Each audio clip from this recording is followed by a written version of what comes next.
ইসরায়েলে ফের ক্ষেপণাস্ত্র হামলা। অধিকৃত ফিলিস্তিনের ইসরায়েলি অংশে ইয়েমেনি ভূখণ্ড থেকে নতুন করে ক্ষেপণাস্ত্র হামলার খবর পাওয়া গেছে। এই সময় দখলদার রাষ্ট্রটির বেশ কয়েকটি অঞ্চলে সতর্কতা সাইরেন বাজানো হয়। স্থানীয় গণমাধ্যমের বরাতে মেহের নিউজ এজেন্সি জানায়, রোববার 6 জুলাই মিসাইলটি ইয়েমেন থেকে নিক্ষেপ করা হয়েছে বলে জানানো হয়। অন্যদিকে ইসরায়েলের গণমাধ্যমের খবরে দাবি করা হয়, ইয়েমেন থেকে ক্ষেপণাস্ত্র ছোড়ার পর তেল আবিবের বেন গুরিয়ন আন্তর্জাতিক বিমানবন্দরে সাময়িকভাবে সব ফ্লাইট স্থগিত রাখা হয়।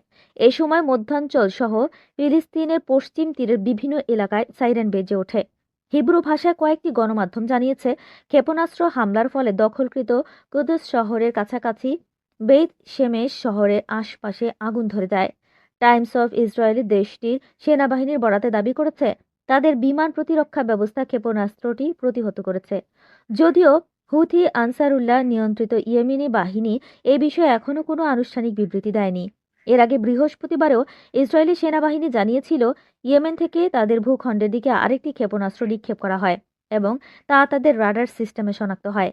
এই ঘটনাগুলো গাজা যুদ্ধ শুরু হওয়ার পর থেকে ইয়েমেনি বাহিনীর পক্ষ থেকে চালানো একাধিক ক্ষেপণাস্ত্র ও ড্রোন হামলার ধারাবাহিকতা, যার লক্ষ্য হচ্ছে ফিলিস্তিনি জনগণের প্রতি তাদের সমর্থন জানানো।